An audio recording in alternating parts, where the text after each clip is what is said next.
New জার্সির Atlantic সিটিতে নির্বাচনী বিতর্ক অনুষ্ঠিত হয়েছে। স্টকটন ইউনিভার্সিটি ও প্রেস অব আটলান্টিক সিটির যৌথ উদ্যোগে মঙ্গলবার রাতে আয়োজিত এই বিতর্ক অনুষ্ঠানে সিটির মেয়র নির্বাচনে ডেমোক্রেটিক পার্টির প্রার্থী মার্টি স্মল সিনিয়র ও রিপাবলিকান প্রার্থী নাইম খান অংশগ্রহণ করেন।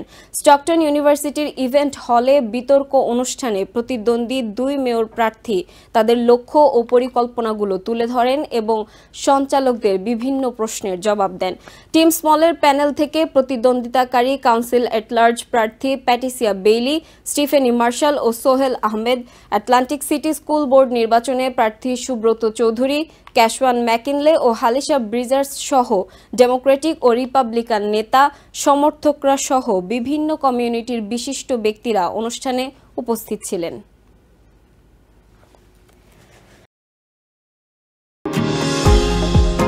নিউ ইয়র্ক থেকে সম্প্রচারিত TVN 24 টেলিভিশন বিশ্বজুড়ে বাঙালির কণ্ঠস্বর।